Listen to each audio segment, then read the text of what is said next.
Assignment 7.4. An object vibrates with an amplitude of 6 cm and a frequency of 0.49 Hz. Starting from maximum displacement in the positive direction, when will be the first time that its displacement is 2 cm? x is equal to X naught cos 2 pi F T. आपको formula already given है, लेकिन मैं थोड़ा सा इसको आपको drive भी करके दिखा दूंगा। ये आप देखें कि एक सर्कुलर मोशन कर रहा है ऑब्जेक्ट, और इसकी जो प्रोजेक्शन है वो इसके डायमीटर के ऊपर सिंपल हार्मोनिक मोशन में जा रहा है, और इसकी मैक्सिमम जो एम्पलीट्यूड होता है वो इस पॉइंट पे होता है, और मिनिमम एम्पलीट्यूड इधर बीच में होता है। इसकी हम लोगों ने एक डेरिवेशन भी की थी, और मैंने आपको एक एग्जांपल के अंदर दिखाया भी था। आप ये देखें कि जब ये यूं करके मूव करके पॉइंट पी पे है तो इसकी प्रोजेक्शन यहाँ इस पॉइंट के ऊपर है, और जब ये इस पॉइंट पे होता है तो इसकी जो मैक्सिमम इसके एम्पलीट्यूड होता है वो होता है 6 सेंटीमीटर, जैसे कि अभी हमें क्वेश्चन में गिवन है। और यही इसका रेडियस भी होता है, जिसको हम लोग एक्स नॉट कह देते होते हैं, जो आपके फार्मूले में भी आएगा। फ्रीक्वेंसी हमें गिवन है कि 0.49 हर्ट्ज।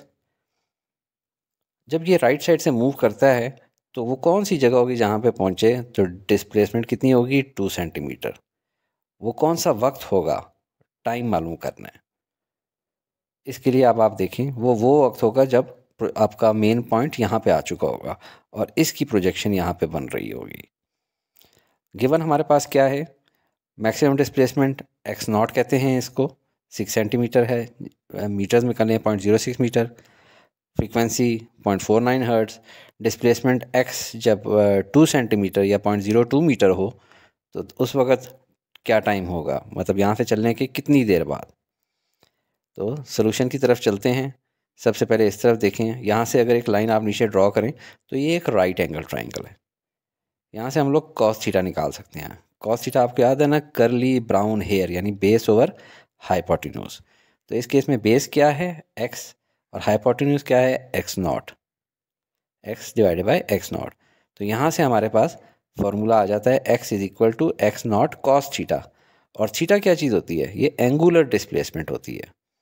और जैसे S is equal to V T होता है ना, linear displacement is equal to linear velocity multiply by time, इसी तरह एंगुलर डिस्प्लेसमेंट होती है angular velocity multiply by time. तो इस थीटा को हम लोग ओमेगा टी से रिप्लेस कर लेंगे इस इक्वेशन में।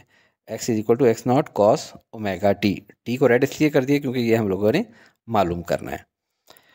X is equal to X naught cos 2 pi F T, omega की वैल्यू क्या होती है 2 पाई एफ। अगर किसी बच्चों को नहीं याद तो मैं थोड़ा सा रिवाइज करा देता हूँ। Time period is equal to 2 pi by omega, ये तो आप लोगों को याद ही होगा, ठीक है। इसी इक्वेशन से बनता होता है। ओमेगा ओमेगा होता है, थीटा अगर एक पूरा चक्कर लगाया जाए तो क्या होता है 2 पाई रेडियन होता है, और टाइम मेजर करना होता है। तो टाइम पीरियड क्या होता है 1 ओवर एफ, 1 बाय फ्रीक्वेंसी, और राइट साइड पे 2 पाई बाय ओमेगा। अगर ओमेगा इधर आ जाए और एफ इधर आ जाए तो क्या बन जाएगा, omega is equal to 2 pi into F. अब ये हम लोगों ने इस तरह बनाया है। आगे चलते हैं, एक्स नॉट को इधर ले आए तो क्या हो गया x divided by X naught cos of 2 pi F T. Cos से जान छुड़ानी है तो दोनों तरफ कॉस इन्वर्स ले लेंगे, तो यहाँ तो कॉस इन्वर्स आ जाएगा और यहाँ का कॉस इन्वर्स और कॉस आपस में कैंसिल आउट हो जाएगा। तो हमारे पास ये सिचुएशन बन जाएगी, cos inverse X over X naught is equal to 2 pi F T. अब आगे फर्दर कैलकुलेट करते हैं, वैल्यूज़ डालते हैं इसके अंदर 2/6 x divided by X not. आप सोच रहे होंगे मैंने 0.06 और 0.02 क्यों नहीं किया, क्योंकि दोनों की यूनिटें एक ही जैसी हैं, और अगर कर भी लेंगे तो कोई फ़र्क नहीं करेगा। 0.06 डिवाइडेड बाई 0.02 से वही आंसर आएगा जो 2 डिवाइड बाई 6 से आएगा। और राइट साइड पे 2 multiply by pi multiply by F multiply by T.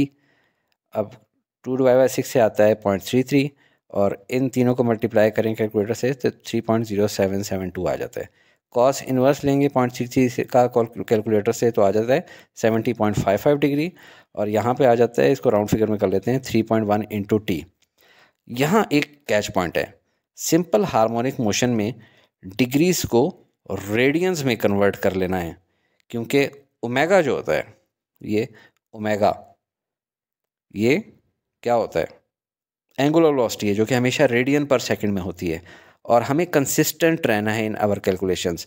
Right side पे जितनी सारी कैलकुलेशन हो रही है ये रेडियंस की बुनियाद पे हो रही है, क्योंकि 2 पाई एफ देखें किससे बना था, ओमेगा से बना था, और ओमेगा रेडियंस पर सेकंड में काम करता है, तो इसको हम लोगों ने रेडियंस में कन्वर्ट करना है। तो आपको याद है कि एक रेडियन कितने डिग्री होता था, एक रेडियन होता था 57.26 296 डिग्री। या 57.3 डिग्री। तो रफली मेरा ख्याल है ये तकरीबन 70 डिग्री बनेगा, 1.3 रेडियन या अराउंड। चलें देखते हैं। तो क्या प्रोसीजर होता है, 360 degree is equal to 2 pi radian होता है। और अगर हम लोगों को क्या चाहिए, 70.55 बनाना है, तो पहले दोनों को 360 से डिवाइड करते हैं, तो यहाँ बन जाएगा 1 डिग्री और यहाँ पे आ जाएगा 2 पाई डिवाइड बाई 360।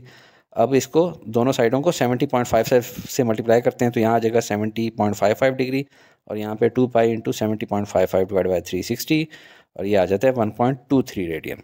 मेरा गैस करीब करीब था। तो अभी हम लोग लिख लेते हैं 1.23 radian is equal to 3.1 T निकालना है हमने, तो T is equal to 1.23 divided by 3.1। इससे हमारे पास आंसर आ जाता है 0.396 और राउंड फिगर में कर लें तो 0.400 सेकेंड्स। उम्मीद है आपको ये वीडियो पसंद आई होगी। ऐसी सूरत में लाइक और शेयर ज़रूर कर दीजिएगा।